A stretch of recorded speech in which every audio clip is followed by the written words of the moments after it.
Salut l'équipe, c'est Sébastien. Comment ça va? Bon voilà, premier épisode de Loki à diffuser et bientôt le deuxième. Ouais, on est lundi. Il met un petit peu de temps à sortir cette vidéo. WandaVision et le Soldat de l'Hiver étaient vraiment une réussite pour moi. Je trouve que les séries étaient vraiment top. Et là, Loki, on en attendait beaucoup. Moi j'aime beaucoup ce personnage. Deux fois beaucoup, on s'en fout un petit peu. Ouais. Bref, en tout cas, je n'ai pas été déçu. Le premier épisode est magnifique, super bien réalisé, les images sont top, les couleurs même un peu froides, la TVA et tout, moi j'ai adoré. Les petits couloirs et franchement, j'ai j'ai vraiment bien aimé. Avec la mouche qui tourne autour de moi, j'espère qu'on l'entendra pas dans le micro. On va revenir point par point sur quelques petits détails. Dès le début de la série, on replonge dans Avenger Endgame. Quel plaisir de voir Tony Stark se faire bousiller par Hulk en ouvrant la porte. Ça n'a pas de prix. Et à partir de ce moment-là, il crée une brèche, une réalité alternative. Et tout commence de là. C'est un petit clin d'œil à Tony Stark qui lui-même, quand il s'est échappé des grottes afghanes, à un moment a chuté et a fini dans le désert. J'aime bien moi les petits détails comme ça. D'ailleurs, le logo Marvel a changé de couleur. Il est devenu vert, de la couleur de Loki. Ils avaient fait pareil pour WandaVision dans l'épisode 3, où ils avaient fait le logo Marvel violet. Une scène que j'ai adorée aussi, c'est la scène de DB Cooper. On découvre enfin l'identité de DB Cooper. Pour ceux qui ne connaissent pas, DB Cooper, c'est un mec qui a détourné un avion entre Portland et Seattle en 1971. Il avait réclamé une rançon de 200 000 dollars et il avait pris les otages. Au final, il s'était enfui en sautant en parachute et le FBI ne l'a jamais retrouvé en 50 ans. On comprend que c'était Loki et quand il saute de l'avion, c'est Heimdall tout simplement qui le fait revenir au royaume avec le Bifrost. J'ai trouvé ça vraiment marrant. Lorsque Mobius montre son avenir à Loki, on le voit se délecter d'une petite boisson qui s'appelle le Josta Cola. Cette boisson est tout simplement la première boisson énergisante jamais lancée. Malheureusement, maintenant, elle a entièrement disparu et n'est plus commercialisée depuis 20 ans. J'espère juste que... Pas des canettes périmées quand même. Quand Mobius montre l'avenir à Loki, il y a une scène qui nous a particulièrement touché, c'est quand il découvre la mort de sa mère. Et c'est l'une des premières fois où on voit, donc c'est la première fois où on voit Loki en larmes. Vraiment touché par ça. Et d'ailleurs, moi, je n'avais même pas remarqué que c'est vrai que c'est lui qui a guidé le meurtrier de sa mère. En voulant l'emmener voir Thor, bah, il s'est trompé, il l'a emmené voir sa mère. Donc j'avoue que là, dur dur. Certains trouveront ça un petit peu lent. Moi, j'ai adoré. Franchement, j'ai vraiment adoré Loki. Ce premier épisode, on voit vraiment ce côté où quand il disparaît, bah maintenant, on sait où il est, on sait ce qu'il fait. Malheureusement, il se fait attraper directement par la TVA. Il est incarcéré et tout, et sans Mobius, je pense qu'il serait mort.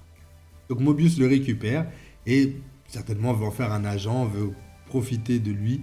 Le seul truc, c'est que si on comprend bien, Loki est devenu un variant. En déviant de la ligne et en créant des brèches, on comprendra à la fin de l'épisode que Loki est choisi justement pour battre un autre variant Loki.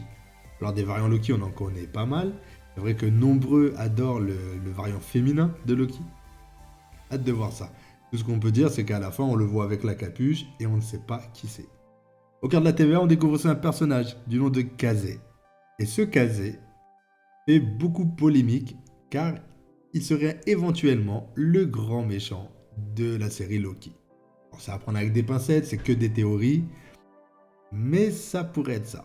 On sait que Marvel aime bien cacher ses grands méchants en gentils personnages dès le début et tout, comme Agatha dans WandaVision.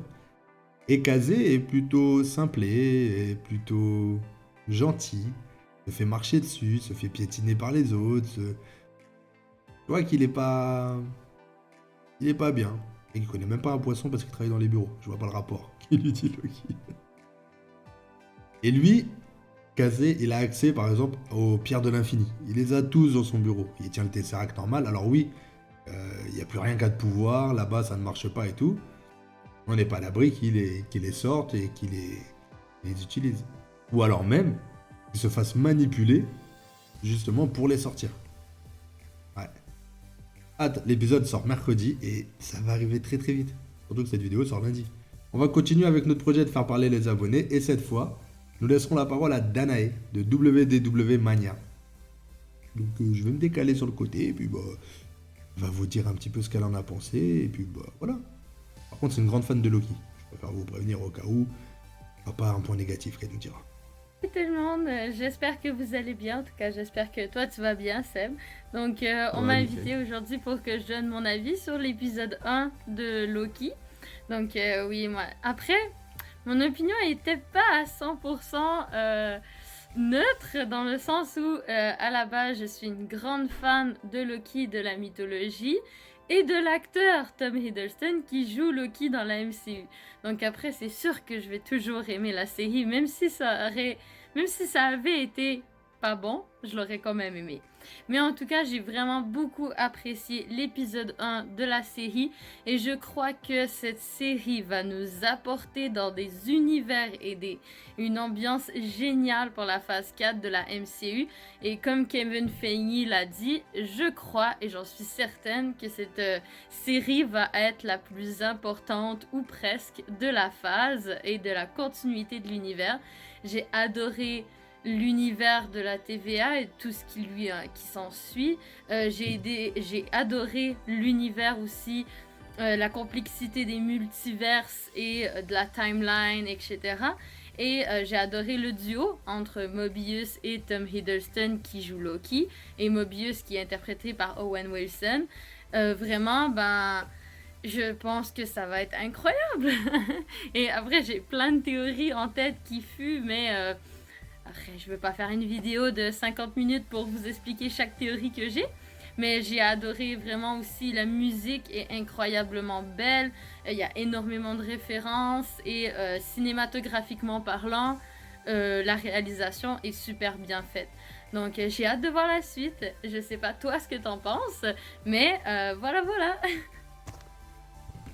Bon voilà, on a eu son avis. Je pense que beaucoup sont d'accord avec elle. Forcément, c'est un peu biaisé parce qu'elle est vraiment fan de Loki et de cet acteur. Bon voilà, je vais pas faire une grande vidéo. Franchement, le premier épisode était vraiment parfait pour moi. Je vois pas vraiment de points négatifs. Tout était bien. L'histoire, on nous a bien remis dedans. On nous a bien lancé la TVA. Moi, personnellement, j'avais pas trop lu les comics qui mettaient en scène la TVA. Et je trouve ça vraiment bien.